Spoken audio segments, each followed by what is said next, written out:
All right, let's bring in Brooke Wells. Brooke, thank you so much for taking the time to do this. How you doing today? Yeah, thanks for having me. I'm good. I'm actually just in my hotel room quarantining for the games. We spoke to Noah a little bit earlier, and we kind of asked him the same question, but how has been the trekking process and the kind of bubble process, if you will, for you so far? Yeah, so it just kind of started today. It's Monday, and we went and got our COVID testing, and so it's just kind of weird to like you don't know if you're supposed to or if you can hug people. Like I haven't seen these people in a while, and you're like, hey, like this is awkward, but it's good to see you. You know, it's just kind of weird. But really, you're just getting the process started now. Let's go back to stage one. Going into stage one of the 2020 Reebok CrossFit Games, what were your expectations when you found out all the events as to how you were going to perform? Yeah, I really love the events of stage one. They were very like basic CrossFit workouts, which is like my all-time favorite kind of like workouts to see at the games and whatnot. So I was really excited to have those kind of workouts, and I think they really played to my advantage of like just being strictly CrossFit. And kind of looking at the workouts independently, was there any one in particular that you kind of had circled like, yes, that's one I'm gonna, show up for some people on? Yeah, when I saw the Diane workout, I was super excited. I love heavy deadlifts and handstand push-ups, so that's the one I was probably like most excited for. But yeah, I think that was it. You seem to be, and it's evidenced by your performance there in stage one, a much more balanced athlete than maybe you've been in the past. And I'm wondering if and how the pandemic affected your training and led you to that point. Yeah, I think like I was going on a lot of runs. Like I worked on my running a lot because that was one thing that you didn't need any equipment for. And so I think that really like translated over to like the Nancy event, and I've gotten just like much better at running. And I mean, it's always kind of been my goal to be a more balanced athlete. And in the previous years, I may have taken like a few steps back with like my strength or something in order to get my cardio better. And so I think like I finally gotten to an amazing like balance of both of the two and really figured that out. So that's been really exciting to see. And where do you think that balance comes from? Because I'm kind of curious. Like you finished sixth in 2016, your second year at the games, and you're still very young as an athlete in terms of compared to some of the other competitors. So I'm kind of curious what have been the kind of give and takes here for Brooke Wells in 2020 that ultimately led to that balance. Yeah, I think in 2016, I think I did really well that year because I was winning a lot of the strength events, but I was like winning them by like a lot that wasn't really like necessary, like so I think I just like I still want to be really strong and win the strength events, but maybe like knock it down like a couple percentages just to like get my cardio where it needs to be, if that makes sense. And that's kind of taken some years to really like figure out what works best for me. But I think that like this is the year that everything is really coming together. You mentioned 2016 and finishing sixth, and after that year, there seemed to be increased expectations on you. How did you handle that? I do my best when I'm having fun. So when I start to feel the pressure of expectations, I kind of take some steps back and remember like 2016 was one of my best placements, and it was because I didn't have any expectations and I wasn't feeling the pressure of anyone else. And so I just try to remind myself of that if I do start to feel pressure like that. And kind of touching on that, the concept of fun, for being honest, 2019 probably didn't have a very fun ending to it for you. I mean, yeah. By all intents and purposes, you were doing great throughout that week in the top 10, constantly there in the hunt. And then a minor execution error, unfortunately, ends the weekend. How do you bounce back from that, from something that is really the antithesis of what makes you good as an athlete and having fun? Yeah, that one was a really hard thing to get over. I think I took some time to kind of like feel the emotions of like getting my weekend cut short, not because of something that was like really like fitness CrossFit-y like related. It didn't have anything to do with my fitness level. So I think that was the hardest part for me to swallow, was that it didn't have anything to do with my fitness. But then I just like I don't ever want to put myself in a position where I could get cut again. And so that's kind of just what has motivated me all year long, like just to make sure something like that never happens again. And I'm kind of curious because we spoke briefly in 2019 last year at the games, and you mentioned that you felt like you didn't really get to showcase how fit you were throughout the full competition. And do you feel like maybe that version of Brooke is what you finally got to show in stage one? I'm just kind of curious of like how much of that just kind of carried over. Yeah, I mean, I did not feel like I was finished in 2019, so I definitely used that in stage one of the CrossFit Games. I'm like just really excited to like show people that I wasn't finished last year, and so that definitely like fired me up, and I think that it definitely showed in stage one that my work wasn't finished in 2019. You mentioned, changing and balancing out your fitness and how that's changed over the years. I'm curious how your mental game has changed since you debuted at the CrossFit Games till now. I think like last year, I really realized that I wasn't doing this for like anyone else. I wasn't doing it for like sponsors or the fans or, I mean, anyone for that matter. I was just really excited to be there and competing for myself. And like, I don't know. Last year I didn't feel the pressure of anyone else. And that's when I became very confident in doing things for myself. And, I was really excited about last year. You're good. I guess Yep, we got you. Yep. Okay. My low battery came on. Gotcha. I was really excited about last year to be able to show everyone how fit I was, and like I like felt my mental state become so clear before that games. And then I just felt like a true competitor, and I felt like I was going there to fight to be like on the podium. And so I've just carried that over into this year, and it's been amazing to see. Noah Olson essentially said the exact same thing when we talked to him, and some other athletes have too, about how once they got rid of expectations and stopped focusing on that and worried more about enjoying it and having fun, they performed better. Mm-hmm. Why does it take people so long to kind of figure that out, do you think? I think like I feel like everyone just feels the pressure of everyone else. Like, I mean, it's social media is so big that people are always like just bringing you down, and like just things like that I think can get into your head. But once you just realize like what's important here, like that's when the clarity really starts to come.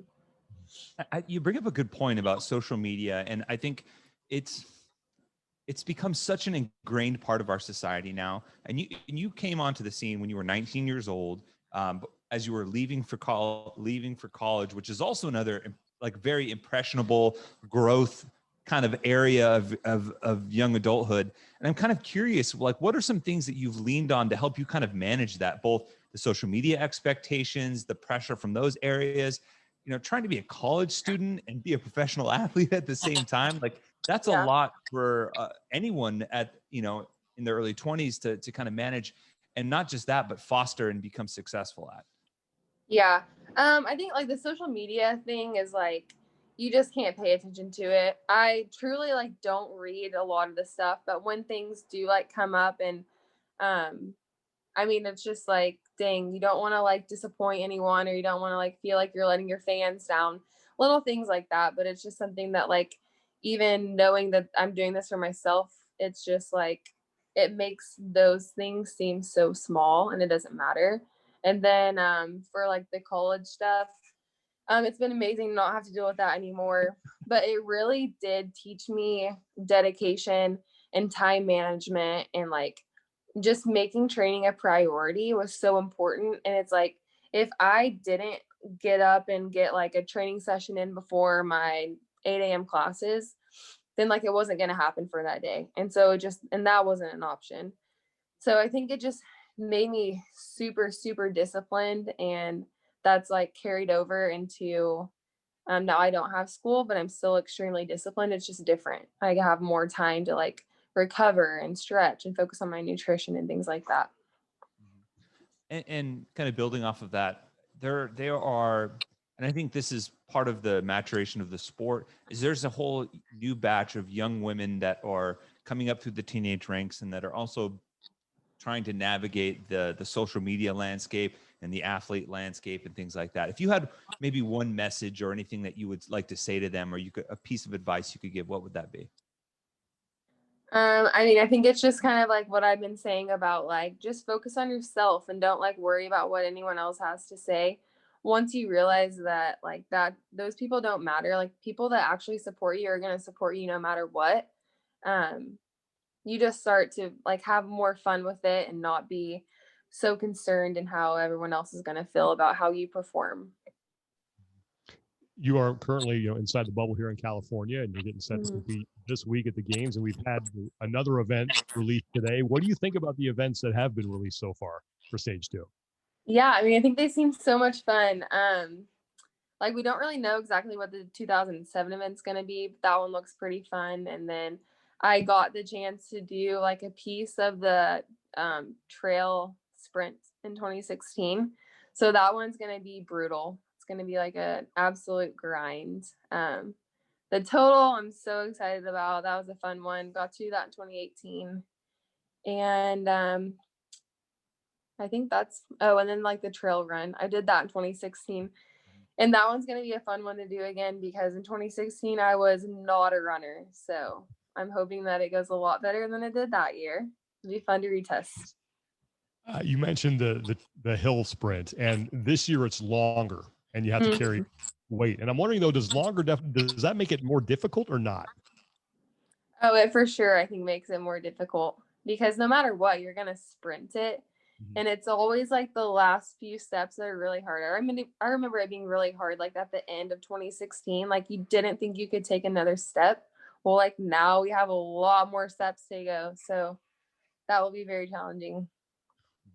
Is there anything that you may be excited to dig into? A lot of people seem kind of excited by the idea of it being, just 5 athletes and being kind of like this intimate competition setting. You get to do it alongside Katrin and Tia, two people that you're quite familiar with from the Noble team, and Katrin through Comp Train.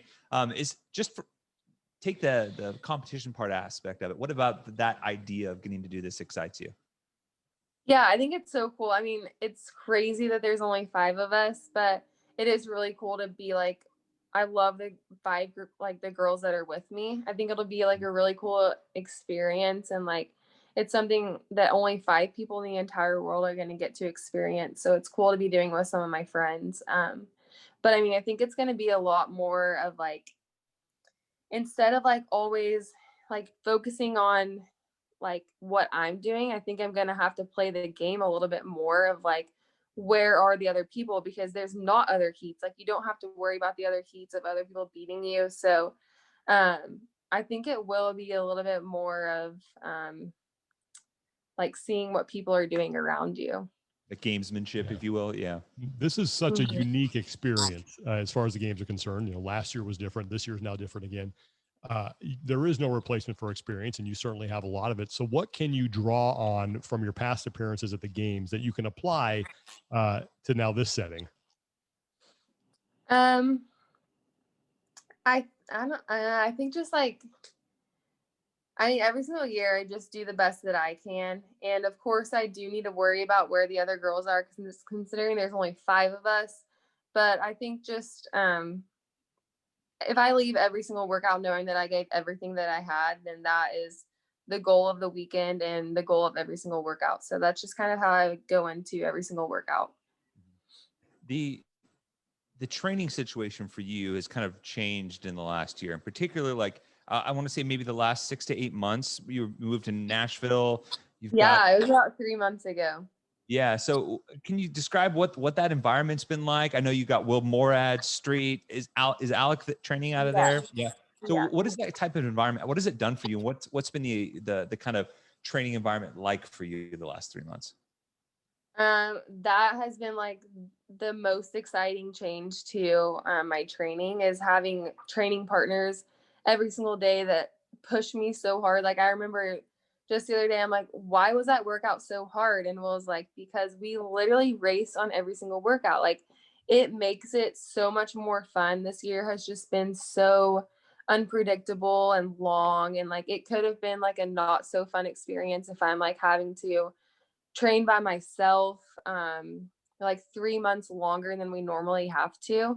And so to have those guys like training with me every single day makes it way more fun, and has honestly pushed me to be such a better athlete that it's really exciting to see like how well this is going to turn out for all of us. When you're training with those other people, I'm guessing a lot of times that, you know, maybe you don't win when you're competing, and mentally, how do you deal with that? I think it's fun. Like I never want to lose to them. We all talk so much trash, and so it's like you got to back it up, and it's just so much fun. Of course, like I want to win all the time, but I mean it doesn't happen all the time. They're great athletes, and I remind myself of that. And then after every single workout, we kind of like talk about the workout, and you learn so much from other people doing the same workout as you, maybe having a different approach or different strategy, and how to be better for all of us. Do you think, and we've heard this a ton with Matt and Tia about how they're competing with each other, but they're not in the same. So ultimately that allows them to kind of set some of the ego aside at some point. Do you think, does that kind of resonate with you, with the fact that, you know, you have Will Street and Alec there, and you're not really competing against them at the end of the day? Yeah, I feel like a lot of competitors probably have like little secrets to themselves that they like, I wouldn't want other girl competitors to know because I'm essentially competing against them. Mm-hmm. But with training with like the opposite gender, it's like we're not ever going to go against each other. So like we'll help each other out as much as we can to try to make each other both better. And so I think that kind of like the girl guy dynamic is the best way to go, because it never gets like catty or like, it's just always fun, and we truly want each other to be better. Who is the worst trash talker in your group? Oh, Will, for sure. 100%. Well, give me an example of some of the things that he does to try to get under people's skin.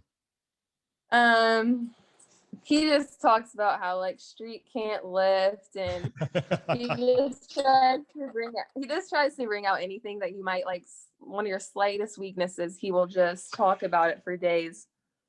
Who takes the trash talk? Who has the thinnest skin? Who can't handle the trash talk? I have a guess, but I want to make sure I know for sure.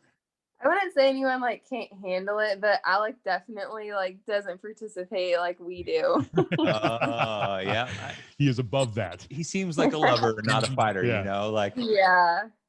Okay. You didn't have a lot of time between stage 1 and stage 2. Where did your training, or what was the focus of your training to get ready for stage 2 in that time? So the focus for stage 1, once we found out, we probably found out like 3 or 4 weeks before it happened, and we knew that we wouldn't be getting like trail runs or odd objects and all that. So we kind of focused more on like the equipment in the gym that we knew we would be using. So the difference from stage 1 to stage 2 is just adding all those things back in and doing like odd object stuff and like higher skill movements, stuff that you would typically see at the games. And I'm kind of curious, because you've guaranteed yourself your best finish ever at the CrossFit Games. Like without a doubt, you're going to be top 5. When you hear that, like Brooke Wells, top 5 potential podium chances, you know, this coming weekend, what comes to mind? What kind of emotions is that drum up? It makes me so excited. I'm so proud to be like top 5, but it's just like, I'm so close to being on the podium that like, it's just, I just want to do that so bad. So that's what I'm super excited about. And I'm going to work my absolute hardest to end this spot on the podium. Speaking of the podium, the United States hasn't had a woman on the podium since 2014. What would it mean to you to break that streak? Oh my gosh. I would be so honored to like represent America on the podium. That's been in the back of my mind, like since like I heard that one of us is going to get to. And I think that's so cool for any of us to bring America back on the podium. But I hope it's. Yeah. Oh yeah. And I've got a kind of something you touched on earlier, is that the structure of that you built for yourself from college has helped you now And there's the concept of freedom through structure is something that, you hear a lot from athletes as well. I'm kind of curious, what sort of things does that structure provide for you? Or what are like the things that you really focus on, whether it's elements of recovery, mindset? What are some practices that you employ in that area? I think just kind of like, I am really big on like having a set schedule. And so I think the discipline, I think that I've really like got that from college. Like that's carried over. I'm not one of those people that can like put off training or any of that. I need to get my training done in certain time frames. And I like, or wake up and read, like the Daily Stoic. I read that every morning, and sometimes I'll journal, and then just like setting aside time for things like mobility and like just foam rolling, and like all the little things that I didn't really have time to do in college have really made a difference. Everybody is trying to figure out what it's going to take to knock Tia off the top of the podium. Why do you think you might be the person to do that this year? I mean, I have just worked so hard, and I think, it comes down to like, how hard are you willing to work every single day? And I think that like the amount of work that I put in every single day leading up to this point is just, it's way different than any other year that I've had. I've always worked extremely hard, but this year it has been different, and I'm just like excited to show the world that. What do you think has allowed you to kind of reach those new heights this year? Like, you said this year's been different. You've worked harder than before. Like, what's been the biggest difference between Brooke Wells in 2019 and 2020? I think one of the craziest things that has made me realize like how much I love the sport and how much work I want to put in is quarantine, because I feel like I took it for granted. Like when it was taken away for a little bit of time, like I realized how much I loved it and I wanted to excel, and like, it just made me realize how much I wanted to work hard at CrossFit. So that was one of the things, is just quarantine. And I think actually that's it. I've asked this question to every athlete that we've talked to, and I'll ask it to you as well, and you've touched on this a little bit, but what needs to happen Friday, Saturday, and Sunday for you to look back on your CrossFit Games experience this year and say, yeah, that was a success? I just need to do, like, I need to execute how hard I've been working all year into this weekend. Like, I really want to show that, and just like finishing every single workout, knowing that I did the absolute best that I could do. All right. Well, listen, Brooke, thank you so much for taking the time to do this. I know you're very busy being quarantined right now, so we appreciate you making time. Well, best of luck this weekend, and we are absolutely looking forward to watching you throw down with 4 other women who are just the best on earth, and you definitely deserve to be there. Thank you. It's gonna be so much fun. I'm excited.